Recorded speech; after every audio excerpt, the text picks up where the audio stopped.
Dear friends, it has been brought to my attention that you're having trouble filming yourself.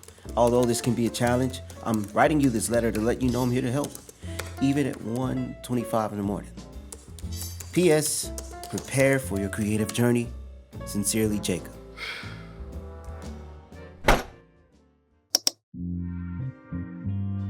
You want to shoot a film, but you're faced with the challenge of doing it alone. Make no mistake, we can accomplish this easy. We just have to plan correctly. With the proper planning, we can execute a film all alone. And I'm going to show you here how to do this today. But you have to make sure you have the proper tools in order to plan effectively. There's so many things that you can use for the planning process. You can use pencil and paper. You can use flashcards. You can use Milanote. Whatever makes you feel comfortable in your planning process to execute it, go ahead, go for it.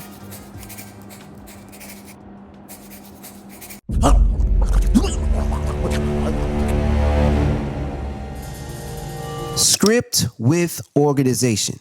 You want to do this so that you can execute on your plan. You can organize your script based on location with visual references you've compiled within your plan. A great tool to use for your reference shots is Shot Deck. You can use your references along with your notes to remind you how you want to deliver your script.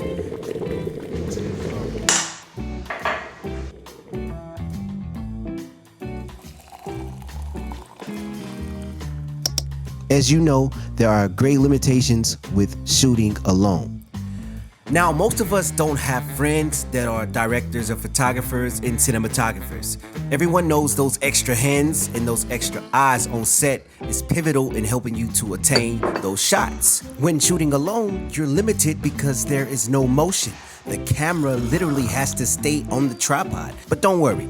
With compositioning, with lighting, with shot coverage, we will execute the shots.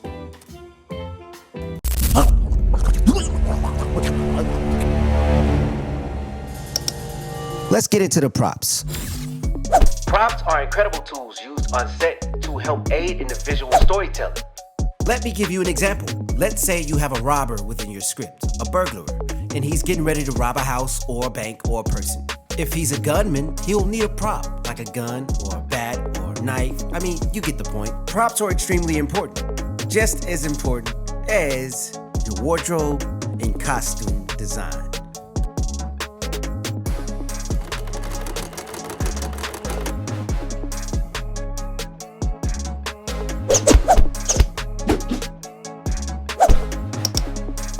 You're done planning.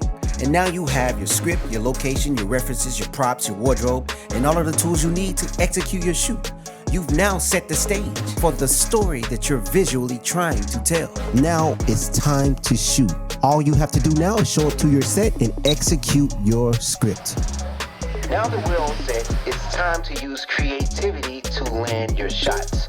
It's a great thing to experiment on set. You can afford it now. You made time. You planned everything out. But the one thing that you have to make sure you do is get shot coverage.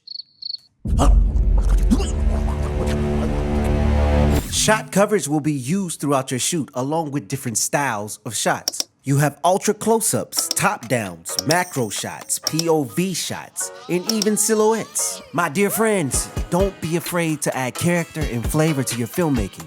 Try new things, be ingenuitive, be creative. There are so many things that you can do to add unique characteristics to your film. Don't forget your tripod. Now, this is one of the tools that we cannot forget. We have to have a tripod. This is what's gonna hold our camera to get the majority of our shots. Now, depending on your camera is gonna be the magnitude of a tripod you're gonna need. If you have a heavy-duty cinema camera, you're gonna need a heavy-duty tripod. If you have a small DSLR camera, you're gonna need a smaller tripod. Don't think too much about the tripod. Just get a good tripod that's gonna last you for a good while. You'll need a light stand. Oh yeah, a light stand. Okay, so there's two that I would recommend. The mono stand with one leg and one head is just used to hold little light panels or ring lights. Or you can use a C-stand, which is actually the industry standard, and it's used on almost every professional filmmaking set, and it's very versatile and heavy duty, okay? If you got big lights, this is the stand for you. And when it comes to lighting, I wish I had time to actually convey all of the information that I have concerning lighting, but I don't. But I'm still gonna leave you with a couple of tips when it comes to lighting, just in case you don't know anything about it. One, if you don't have big lights or you can't afford big lights, get the smaller lights, like the LED panels, like your ring lights. Flashlights work also, believe it or not. You can use these lights, they actually work. Whenever it's possible, use natural lighting. You can use the sun, you can use moonlight, you can use city lights at nighttime for downtown shoots or anything of that nature. Take advantage of the lighting that we do have if you can't get lights. When shooting and your subject is under a key light, make sure that you shoot from the shadow side. This is the dark side. If there's a light right above your face and it's lit on one side, make sure the camera is on the other side. You want to do this because it makes for a more cinematic video. This ups the value, ups the quality of your film. So shoot from the shadow side. Now it's time to take those raw files and compile them into a visual masterpiece. This is where you sequence all of your shots and you add text, you add transitions, you add effects, and this is where you can add a little more creativity.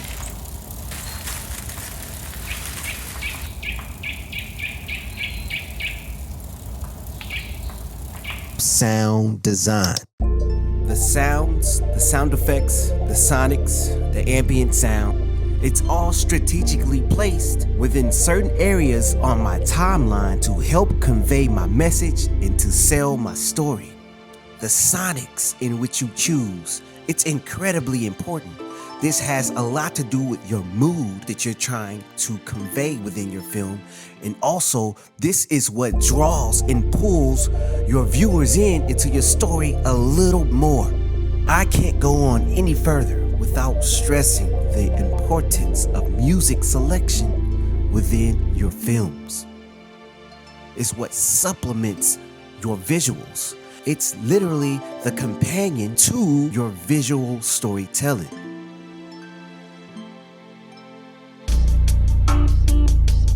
We don't even speak no more, and she don't even see no more.